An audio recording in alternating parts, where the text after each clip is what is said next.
And sir మీరు ఇప్పటివరకు malaria, dengue గురించి చెప్పారు. కాకపోతే ఇదే సీజనల్ ఇన్ఫెక్షన్స్‌లో వచ్చే ఇంకొక ప్రాబ్లమ్ జాండీస్ గురించి కూడా మాట్లాడదాం ఒకసారి.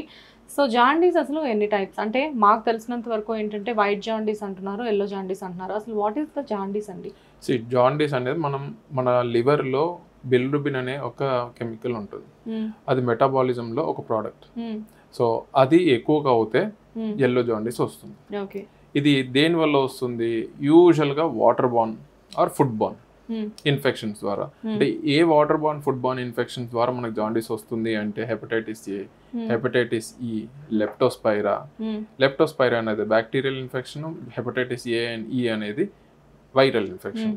ఇది కాకుండా కొన్ని సందర్భాల్లో అమీబిక్ యాప్సిస్ కూడా ఉంటుంది and some other viral infections. ఇవి జాండీస్ని తీసుకొస్తుంది.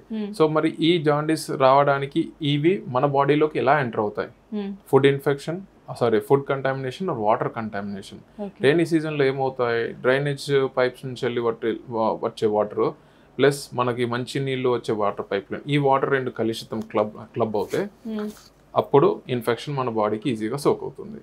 లేదు, మనం ఏదైనా రెస్టారెంట్ కానీ ఫుడ్ కోర్ట్స్ కానీ ఎక్కడో వెళ్తాం, అక్కడ సరిగ్గా ఫుడ్ కుకింగ్ చేయకపోయినా, అంటే వాళ్ళలో వాటర్ సోర్స్ కానీ ఫుడ్ సోర్స్ కానీ సరిగ్గా లేకపోయినా, ఏదో ఒక మనిషికి అక్కడ ఇన్ఫెక్షన్ ఉండి కూడా తను సరిగ్గా చూసుకోకుండా, లెప్టోస్పైరా అనేది ర్యాట్ యూరిన్ నుంచి వస్తూ ఉంటుంది. సో అది ఏదైనా మంచి వాటర్ కంటామినేషన్ అవుతే వస్తుంది. మరి దీన్ని ప్రివెంట్ చేసుకోవడం ఎలా? వాటర్ని వేడి చేసుకొని తాగడం, ఫుడ్ని వేడిగా సర్వ్ చేసుకోవడం, చల్లగైన వస్తువులు తీసుకోవద్దు, వాటర్ చల్లగా తీసుకోవద్దు, బయట తినకుండా ఉండడం బెస్ట్. ఒకవేళ తినాల్సిన అవసరం కనిపిస్తే చుట్టుపక్కల ఉన్న ఎన్విరాన్మెంట్ని చూసుకొని ఎంత నీట్గా మెయింటైన్ చేస్తున్నారు, ఎంత నీట్గా ఉంది అని చూసుకోవడం. ఎందుకు అంటే కొన్ని సందర్భాల్లో ఎంతో హైఫై హోటల్స్లో కూడా మనకి ఇన్ఫెక్షన్ వస్తుంటుంది. సో మనం చుట్టుపక్కల ఉన్న ఎన్విరాన్మెంట్ చూడకుండా తీసుకున్నాం అనుకోండి, ఇన్ఫెక్షన్ బారిన పడితే మనం కష్టపడాలి. ఓకే. వాటర్ కూడా మనం హీట్ చేసుకొని తాగాలి అంటే ల్యూక్ వామ్ తీసుకోవాలి ఎప్పుడు అంటున్నారా? ఓకే. ఎందుకు అంటే మనం హీట్ చేసినప్పుడు వైరస్లు కానీ ఇది కానీ చనిపోతాయి. సో అవి చనిపోయినప్పుడు మనము ఎంతవరకు సేఫ్గా ప్లే చేస్తున్నాం అనేది ఇంపార్టెంట్. సో మనం వెయిట్ చేసినప్పుడు ఇవి క్రిమికీటకాలు అన్నీ నాశనం అయిపోతాయి కాబట్టి మనం సేఫ్గా ఉంటామని ప్రివెన్షన్.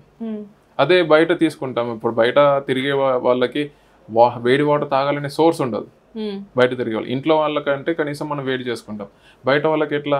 సో వాళ్ళు ఏ ఎన్విరాన్మెంట్లో ఫుడ్ తీసుకుంటున్నా, వాటర్ తీసుకుంటున్నా చుట్టుపక్కల చూసి తీసుకోవడం బెటర్. అంటే మనమే సేఫ్గా ప్లే చేయాలి.